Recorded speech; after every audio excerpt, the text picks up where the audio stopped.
Judicial process हम लोग पढ़ रहे थे और आज हम लोग प्रेसिडेंट के बारे में पढ़ेंगे कि ये क्या होता है। ठीक है, सबसे पहले हम लोग एक सिंपल लैंग्वेज में उसको समझते हैं कि इसका मतलब क्या होता है।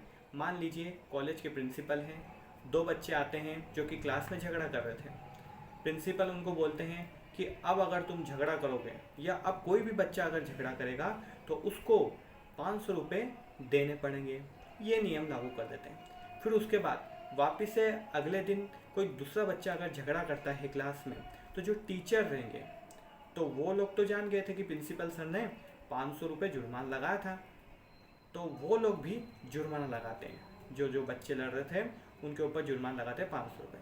अब इसका मतलब क्या हुआ कि जो हायर कोर्ट थी, सुप्रीम कोर्ट ने क्या, जिस मैटर में, जिस फैक्ट एंड इशू में एंड कॉज ऑफ एक्शन जो था पार्टी के बीच में, उसके बीच में वही मैटर जो मैटर है उसके बीच में अगर एक डिसीज़न सुना दिया है कि इस पे ये डिसीज़न रहेगा और वही कॉज ऑफ एक्शन, वही फैक्ट एंड इशू अगर निचली अदालत में भी आते हैं तो निचली अदालत जो है वो उसके डिसीज़न को फॉलो करके जजमेंट सुना सकती है। तो ये होता है सिंपल लैंग्वेज में कि प्रेसिडेंट का मतलब। अब इसको देखते हैं कि क्या इसमें लिखा गया है। तो सबसे पहले आपको इसमें लिखना है इंट्रोडक्शन, फिर मीनिंग ऑफ प्रेसिडेंट, इसकी हिस्ट्री क्या है और आर्टिकल 141 क्या कहता है इसके बारे में देखेंगे। फिर इसमें टाइप्स ऑफ प्रेसिडेंट क्या है। ठीक है, बाइंडिंग प्रेसिडेंट क्या होता है, परस्यू प्रेसिडेंट क्या होता है, ओरिजिनल प्रेसिडेंट क्या होता है, डिक्लेरेटरी प्रेसिडेंट क्या होता है, ओवर रूलिंग प्रेसिडेंट क्या होता है, इनको सबको देखते हैं। ठीक है, इंट्रोडक्शन में क्या है, judicial precedent founded on the concept of stare decisis are also source of law है। स्टैटिस्टिक्स मतलब क्या होता है कि वही कि जो पहले के जो डिसीज़न दे दिए हैं पर्टिकुलर एक बड़ी अदालत ने, तो उसको छोटी अदालत को मानना पड़ता है।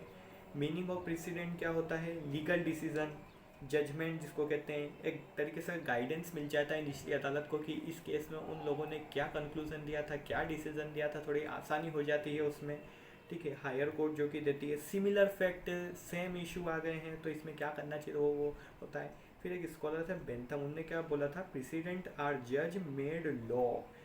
कौन, जज मेड लॉ, जज खुद लॉ बनाते हैं अपने एक डिसीजन देके, जो इंटरप्रिटेशन निकालते हैं वो लोग। ठीक है, अपना माइंड अप्लाई करते हैं, लीगल रीजनिंग बताते हैं, उसमें जजमेंट बताते हैं, तो उससे पता चलता है कि इनकी ये क्या कहना चाहते हैं। अब आर्टिकल 141 क्या कहता है, article 141 state that the supreme court judgment are binding on all court within India border. ठीक है, सुप्रीम कोर्ट के जो भी जजमेंट सुप्रीम कोर्ट सुनाएगी तो पूरे इंडिया में जितनी भी निचली अदालत है उन पर वो बाइंडिंग रहेंगी, क्योंकि हायर कोर्ट है। अब जैसे प्रिंसिपल ने बोल दिया तो टीचर को तो फॉलो करना पड़ेगा ना। ऐसा नहीं कि टीचर 500 रुपये फ़ाइन की जगह 5000 का फ़ाइन लगा दे, या 500 की फ़ाइन की जगह 100 रुपये का फ़ाइन लगा दे। नहीं, जो प्रिंसिपल ने करा है वही टीचर को फॉलो करना रहेगा।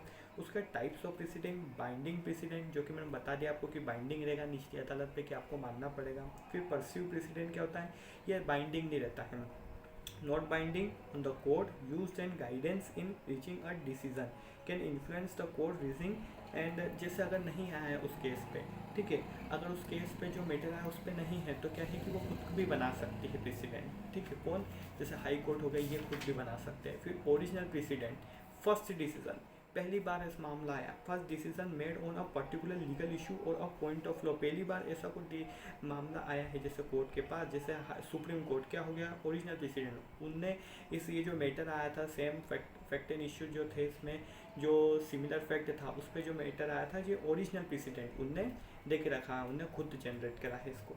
फिर आता है डिक्लेरेटरी प्रेसिडेंट, जो कि जो पहले से जो एक प्रेसिडेंट था उस पर क्या एक नई चीज़ डिक्लेयर कर दी कि नहीं इसमें ऐसा नहीं, इसमें ऐसा होना चाहिए, डिक्लेरेटरी कर दिया। ठीक है, फिर उसके बाद over ruling precedent occur when a higher court overturn a previous decision, जो कि देके रखा था उसको ही बताती है, made by a lower court और even a court of the same level within the same jurisdiction थे, उसको क्या कहते हैं। Nature of judicial precedent, nature क्या है, when there is well established rule of law the judge must follow it.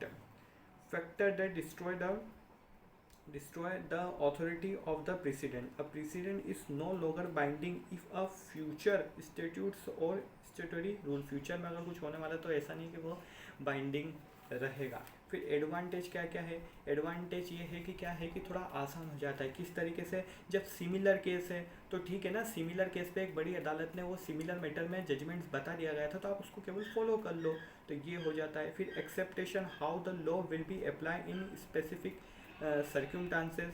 फिर legal, ये क्या है, इट रिड्यूस एम्बिग्यूटी, ठीक है, and risk of conflicting decision. बड़ी अदालत ने कोई सा डिसीजन अलग दिया और आपने उस मैटर में ही सेम मैटर में अलग डिसीजन दे दिया, तो ये क्या कॉन्फ्लिक्ट आ गया, तो कॉन्फ्लिक्ट नहीं आता है इसमें, ठीक है।